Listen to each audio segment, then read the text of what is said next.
Well, hello, everyone, and welcome to Florida Climate Week. My name is Ernie Shea, and I'll be serving as your moderator today. And we are going to be taking a close look at a new initiative that's come out of the Florida Climate Smart Agriculture Initiative, and it's known as the Healthy Farms, Healthy Bays Initiative. So we really want to thank you for joining this event. The whole Florida Climate Smart Agriculture Work Program has been co-sponsored and supported by the organization I work for, Solutions from the Land, and the University of Florida's Institute of Food and Agricultural Sciences, UF-IFAS. And together we've been supporting a very robust group of leaders that have been looking into the future about what Florida agriculture is about, challenges that it's facing, and with a particular focus on climate change and the impacts that it's having on the state's #1 industry. So we'll go through the program today, and I've got a few introductory slides I'm going to be providing some setup information for, and then we're going to be joined by Ed Childs, who is the co-chair of Healthy Farms, Healthy Bays. Ed is also a farmer, a restaurateur, and been very active with the aquaculture industry in the state for many years. We also have Abby Whitehead with us. Abby is an aquatic stakeholder. Her family she'll tell you more about this, I'm sure, very much tied to the bivalve industry and the aquatic resources that we've been talking about in this initiative. And she's also a FFA student and a high school senior on her way to graduating with an AA degree, I just learned. And then third and last up will be Laura Ghost. Laura is representing our land steward partners. So this is an initiative that brings aquatic stakeholders and terrestrial farmers together into the conversation about the future of Florida agriculture. I want to also, at the very beginning here, give a great shout out to Volo Foundation. Volo Foundation is a private family foundation who has been supporting our work for a number of years. Their mission is focused on accelerating responses to climate change, and they are supporting science-based climate solutions through education and also a focus on improving health. So this entire initiative would not have been possible without the support from Volo Foundation. I want to thank David and Thais Vogel for their support. So just a quick word about Florida Climate Smart Ag, if you're not familiar, and maybe many of you aren't if you haven't seen one of our previous webinars, but it is a multi-stakeholder cross-boundary collaboration that has been around for now about 6 years, and we are focused on identifying and implementing climate smart agriculture solutions that not just help farms be sustainable and ranches and forest lands, but helps them concurrently deliver ecosystem services, such as filtering and storing water, enhancing biodiversity, sequestering carbon, which is a major climate solution. And these ecosystem services collectively improve quality of life. This initiative is led by visionary farmer, rancher, forest lien owners and their partners. And our role has been simply to help them explore the challenges that they're facing and develop action plans to move forward. As they've gone through their work, they've realized that the intersection between agriculture and environmental issues is an extremely important focal point, and that there are a symbiotic relationship between healthy farms and healthy bays. So that led us to develop a special initiative where we intentionally started a conversation between upland farmers and ranchers and silviculture operators with downstream aquaculture stakeholders and anglers, because we all share the same environment. We all are tied together by the health of the Suwannee River. And we thought that instead of having separate conversations, if we brought these communities of interest together into a conversation about the challenges they're facing and the future ahead of them, that we might get some interesting outcomes and results. And we're going to be talking about that as we go forward today. Most recently, we've been dealing with climate change through major storm events. And this slide takes us back about a year when Hurricane Idalia moved up through the Gulf, crossed into the Big Bend area of Florida, and was had a major devastating impact on the state's economy, but in particular, Florida agriculture. And it was another wake-up call to the group that's leading Florida climate smart agriculture, that the policies, the practices, the programs of the past are not adequate to meet the challenges that we're now facing today. So climate change is a huge threat multiplier to the future of agriculture. And if agriculture is disrupted, we're not going to get these ecosystem services and quality of life outcomes that we believe we can deliver with sustainably managed farming operations. So this team, we're not going to have time to get into the whole report today, but they coalesced and they came together around a number of common values and unifying factors, we call them. And the first is that the biggest threat to the future of the Suwannee River Basin and all of the industries that are related to it and the people that live there is urbanization and overdevelopment. And that without managed growth, the ability of the agricultural landscapes to deliver these ecosystem solutions throughout the watershed are going to be compromised. They also recognized that agriculture was actually a preferred land use, and that if agriculture was not successful, likely we would be seeing land transfers and more development that would be creating more and more challenges to the Suwannee River Basin. They also recognized that both communities, the aquaculture communities and the agriculture communities, had a shared commitment to be good stewards of the earth and to be paying attention to nature-based solutions that we can scale up by working together. They certainly have shared family values. There are multiple generations of farming operations, and leaders have been involved in this project, and they are looking to the future. This is a conversation and a project about maintaining the viability of successful agriculture and aquaculture operations for generations to come. And they also coalesced around the fact that we have to stop just talking about problems. We need real solutions and real actions. So after 2 years worth of work of exploring the current state of the watershed, the challenges that they're facing, they ended up producing a roadmap that is an action plan. It's a call to action for changes that are needed in land use practices, changes in research, changes in education and policy that will enable agriculture to remain viable, which means it has to remain profitable. And if it is viable and profitable, we can manage the land to deliver not just nutritious food, but all of the ecosystem services that can come from well-managed farms, ranches, and forests. So they culminated with 2 priority goals. And the first is they're calling for accelerated best management practice, research and implementation. And for those of you that are not familiar with these conservation practices, they are the practices that a farmer would use, such as not tilling the ground using no-till or planting cover crops or putting buffer strips in. There's a whole suite of conservation systems and practices that can be applied on the ground that helps the farm or the ranch or the forest be productive and deliver these ecosystem services. So they have a big shout out to scale them up. And then they said concurrently, we need a comprehensive agriculture, aquaculture, a community engagement and education program so that more and more people can come on board and be part of the conversation and participate in solutions.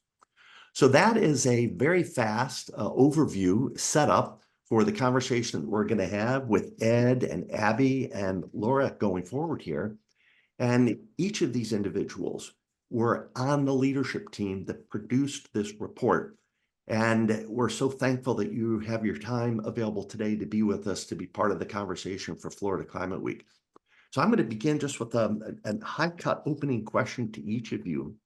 And that is that, why did you become involved in this? You have so many other things you could be doing. Why was this important to you? Ed, how would you respond to that? And Ed, you're on mute. Thank you, Ernie. And I want to thank the Volo Foundation for giving us the resources to get this conversation going and to start moving uh, because time is short. I think we all realize that in what we're seeing year after year, and there is much to do. And this conversation is a critically important one to begin that effort and to make the changes that we need to make so that we can continue the history and the heritage of the Suwannee River Basin and that area. I'm just so delighted to see Abby here today, and what a great representative of that she is. How many generations her families have been in the business. I grew up on a place called Anna Maria Island in the summertime, and I'm from Polk County, Florida, and I've been in on the coast in Anna Maria for 45 years, running 3 restaurants right on the edge of the largest Gulf in the world, and I have seen the effects, and I have seen the acceleration of things that have to do with climate change. What keeps me up at night with 3 waterfront restaurants has been water quality, with harmful algal blooms, with cyanobacterias, with the things that we've experienced too often and that we all know about. And I started working in that field uh, 30 years ago because I was really worried that it could come and what it could do to the economy of our area and to the businesses that I'd worked on. And those are all the issues that are in the Suwannee River Basin. It's what's going on in our estuaries. It's how important those estuaries are for biodiversity, for the fresh from Florida seafood, from the lifestyles that we all want to live, for being able to put high quality local seafood on the plate so that we have good protein to eat. This comes at a time when 90+% of the seafood that we eat in this country is imported. And 50% of that is aquaculture. And yet we're doing only 1% in the United States of that aquaculture. We need to be promoting aquaculture. We need to be developing the science and the benefits of aquaculture. And that's part of what this program is going to be about. That's what we're doing down in our region in the Tampa Bay, Sarasota Bay, and Charlotte Harbor area. That's what we're doing with the Gulf Shelf Institute initiative to get the science to show that these biological mitigation strategies for promoting coastal resiliency, forage fish habitat, seagrass that is so critical to manatees. And so, but what happens in the uplands is all part of what happens on the coast and vice versa. We all want this because that again is the heritage. The farmers don't want to see us lose these estuaries, and getting the best practices models put in so that we can take care of water, that we don't have water flooding in areas because of storms, because there's been so much development, that what leaches out of those farming areas is the we can use best practices to try to change things where we don't get as much nutrient inflow. So those are the things that I care about and I'm concerned about. And what brought me here is naked self-interest, a love of the coast, caring about the business that was, provide me an opportunity to raise a family. And I think first and foremost for all of us, it's our obligation to future generations. Uh, so it's about my heart, it's about my business, it's about my grandson. Thank you, Ed. Well said. Abby is switching classes. Ed mentioned she's a high school student, so she's moving rooms right now. So Laura, we're going to go to you. What did you get involved in this project? What was of interest to you? The main reason I got involved is because I like to eat good food, and I like to know where it comes from and to feel like it's safe for me to feed my family. And that's something that's critically important to me. I've always had a heart for education, and especially agricultural education. I actually founded a nonprofit several years ago to teach kids where food comes from and how to prepare it. That's something that's just really near and dear to me. I have a 10-year-old, and I desperately want her to grow up with a sense of security in, what she's nourishing her body with and her future family. And my Anne Marie is particularly interested in animals. And I think that nobody knows that farmers care about wildlife. I feel like it's a misnomer that farmers are users and not givers. And so part of the reason that it's important for me to be involved is to be an advocate for the folks that are providing our food, but that are also taking care of the earth while trying their very hardest to be productive and have a sustainable operation while they're doing that. I just feel like so often the producers get a bad rap, and that's not at all the case. They literally feed their families with the fruits of their labor, and also that's how they make their living. And so that's something that oftentimes goes undiscussed, and that's important to me. I feel like we're all called to tend the planet, right? That we've been gifted, and that's something from the very beginning of time that was important. And that's something that's important to me, is to maintain the livelihood that those in my area enjoy and work so hard to preserve for themselves and their families in order to take care of the rest of us, and also to be an advocate for those farmers, along with being a proponent of agricultural education, not in the high school sense, but in the broad societal sense, that people really understand about where the food comes from and how important that is. And let's just say it's a political year, right? This is an issue of national security, in my opinion. And so I think it's critically important that we do everything we can to sustain American agriculture, and such a huge industry here in Florida, and something that we've all grown to love, but something that I would say we probably also take for granted here. So thanks for the opportunity for me to be involved. It's really an honor. Well, both Laura and Ed, you've articulated a great example of shared core values. So this is what this project is really grounded in. So let's go down to Abby, who I think has changed classes. Abby, you're a high school student. You're an FFA member. You could be doing so many other things. Why did you get involved in this conversation about healthy farms and healthy bays? Because this is the industry that built me into who I am. I owe everything that I am today to being able to grow up in the industry. I mean, I have been working with aquaculture and being surrounded by the different parts of agriculture my entire life. You find pictures of me when I was 2 out there helping in the crab shed, because it has made me into who I am today. My papa always said that a happy customer is a returning customer. And so now I make it my personal goal to do the very best I can in whatever job I'm doing, because I want to have something that would make him proud and something that I would enjoy personally if I was the one in the consumer position. So when I found out about this initiative and being able to learn about the other parts of the industry and being able to just connect with people both on the land and waterside, it was extremely exciting, because a lot of times people don't realize how much we do have in common. I mean, sure, we have our differences, but there's differences in just the aquaculture sector alone. I mean, what I do isn't the same as like Mr. Tim Solano, for example. He eat clams, we crab. There's big differences there, but we're both in aquaculture. Same thing goes with anybody else who's farming. Sure, land farming is a little bit different, but it's still a part of agriculture, and we still face the same struggles, and we still face a lot of similar things. For example, natural disasters. Natural disasters are extremely pricey in recovery, and it hurts our businesses a lot, but we find a way to recover. We also have the same core value of trying to provide a high quality product for our consumers. We don't want to put something on the table that we wouldn't want to eat ourselves.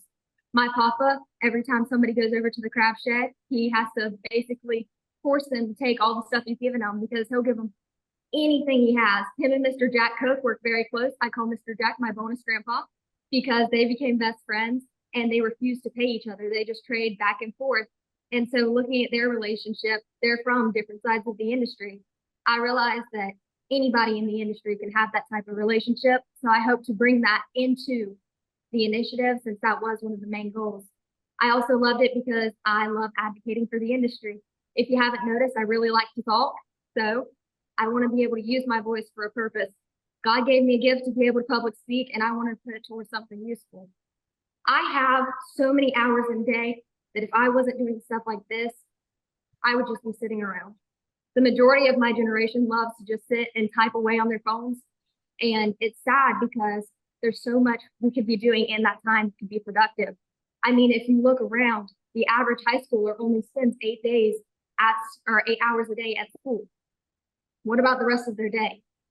Okay, save some time for homework, but even with that, you have so many hours that you could be putting to good use. So I wanted to do my very best to use my time to the best way I possibly could. So through things like this, college, so that I can in the future become a better advocate, and for things like Fair Ambassador at Suwannee River Fair. So what a wonderful example of unbridled passion and cross-boundary collaboration. This is not common. And I think that's the hallmark of what this Healthy Farms, Healthy Days initiative is about. We brought diverse communities of interest together. And instead of pointing the fingers at each other in terms of who's causing what part of the problem, they said, we're all in this together. And if we can team up and focus on helping the Suwannee be as productive and as healthy as possible, it's going to benefit the farming industry, the forestry industry, the aquaculture industry. So this uncommon collaboration is, again, one of the hallmarks of this project. We've got about 10 minutes left. Let me just keep moving along with a couple of open-ended questions. Ed, the action plan calls for a big, comprehensive agriculture, aquaculture, community engagement education program. What might that look like? What are the couple of elements that you hope take off with that? And Ed, you're on mute. I think it goes to what I talked about when, the opening remarks of understanding the science of what's going on and developing the science that is so important around best practices, around how we can both flourish because we are both so important. And it's also about having that conversation of sitting around the table together and talking about the mutual concerns that we have about being able to pass our businesses along to the next generation, about making sure that aquaculture is agriculture, make no mistake about it, that it is viable and that ag is viable, because we don't want to see ag get displaced by development. I don't think the estuaries can handle that. I don't think we can process the water. I think it's the battle that we have with nutrient loading and is an ongoing battle, and how we develop best practices and how we implement those together, how we're using the right kind of fertilizers and the right kind of where we can do no-till where it makes sense, and where we can do cover crops that are so essential, how we store more carbon, how we percolate more water into the aquifers, how we stop more nutrients from running off into the coast. And, because it's not just what happens in the uplands of the Suwannee River Basin.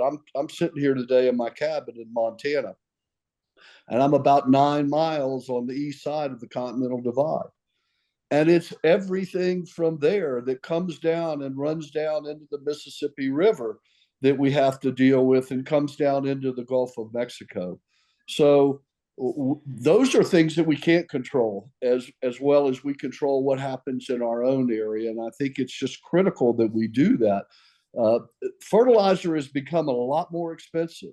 And if we can show farmers, and we can, because I do farm. I farm 26 miles inland from where my restaurants are on the coast in Anna Maria Island in Longboat Key. And I know that what happens out there at the Gamble Creek farm, and I sit right on Gamble Creek, and what we do with our farm, and we're all organic, we're doing regenerative, and we're doing vermiculture and polycultures and the microbial things to try to be a model there to how we can farm in a way that is sustainable, that is good for the soil, that is good for everything from the top down and from the top up. So it's good for the environment. It's good for our health. It gets back to more biological farming, and we need to do more biological farming. We need to do less chemical farming, because that's where the change came, I believe, after World War II and everything, and the big crops and the monocrops and all of that, and growing for shelf life and color. We need to be growing for nutrients. Yep. And I think that segue to being more circular and more diverse is a big part of this whole conversation. We've got about 5 minutes left. Ed, thank you for that great overview. Laura and Abby, a question for both of you. Laura, your day job, you're the executive director of the Florida Peanut Federation. Are the farmers going to react this differently when they see themselves as part of the solution, as a part of the problem? Certainly. People get a lot further with encouragement, right? And I think that's true of all. The BMP implementation is really a key here. So the research is continuously being done. The implementation in a realistic way is something that's certainly very important. And to feel a partnership rather than an attack is crucial. And so that's where we are, and we're very grateful for that. I'd like to say that particularly farmers are working to be as sustainable as possible, and that includes with their financial matters, right, in order to keep their production alive, in order to feed us and the rest of the world.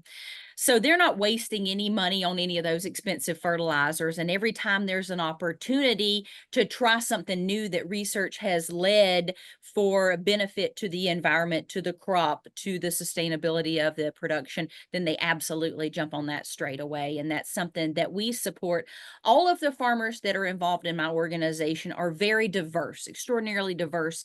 And the year after they grow peanuts on a field, that field lays out for a few years for rotation. So yes, it's producing beef cattle, but it's also serving as carbon sequestrant and a water recharge site, and also lending to the healthy biodiversity of that field for the future. So that's an important thing to recognize, and part of that education that we were talking about.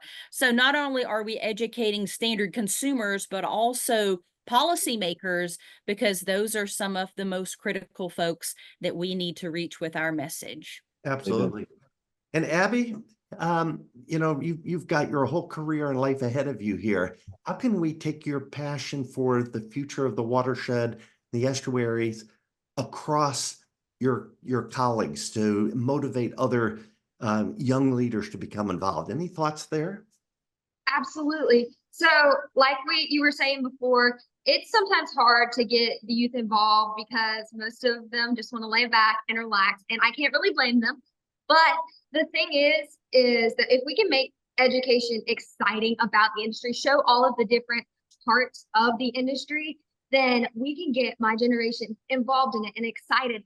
Because here's the thing, we spend so much time online that if you're going to reach my generation, you have to take some sort of measures to either get them out there and show them it can be fun and exciting, or to promote it on social media. I know personally, I have a TikTok page and an Instagram where I talk about the FFA and agriculture. And on there, I have 12.7 thousand people who see my videos. And I have ended up coaching kids all across the country for different FFA things and agricultural things, because they found me through that page. Even though it seems like it's just a bunch of silly videos, it has had an impact and has helped me to reach other people. And it helped me to start a podcast where I can talk about the agriculture industry. And another thing about it too is having these educational field trips. For example, Miss Laura, she does the Peanut Federation field trips, and I personally went on it in 9th grade, and it was so much fun to go out there and see the combine, see the fields. learn about the operations, and see what they do out there at that IFAS center. Another thing too is like Dr. Allen. Dr. Allen, I remember this so vividly, even though it was 7 years ago, brought my 4th grade class out to C4 Ski. And we went out on a field trip and got to learn about the ecosystem in Cedar Key. We got to drag a net and have a touch tank to learn about the different species. We got to learn about the food chain there and the food web. And those things stick with us. My class still talks about that today. And that has been 7 years ago. So making it exciting and making people realize that agriculture isn't just dirt. There's stuff to do. It's exciting. It's enjoyable. And just igniting that passion inside of them is crucial, whether it's through social media or live interaction. Great. Well, folks, as we close out here, I want to direct you to our website. And if I can get that up quickly here, there you go. The website is where you can go to get a copy of the report, solutionsontheland.org, and go to the Florida Climate Smart Agriculture tab webpage, and you'll find a copy of this report that they put together. So thank you again, folks, for your leadership, for your time, for your passion. I think we've got a very bright future ahead. A lot of times people get so focused on the problems that it comes across as doom and gloom, but your vision of the future is one of success and collaboration and partnerships and improved quality of life. So thank you for your leadership, for your service. Thank you to Volo Foundation for making this work possible. The investment that they made in this is going to pay dividends many, many times over through the positive outcomes that come out of your work. So thank you all for joining this event for Florida Climate Week. Stay involved, stay engaged, follow us on social media, and you'll be learning more about this project because it's much more than just a report. It's a call to action, and we're already submitting major grant proposals, including a $25 million grant proposal for BMP implementation that was submitted to the United States Department of Agriculture last month. So thank you all for your time and have a great week.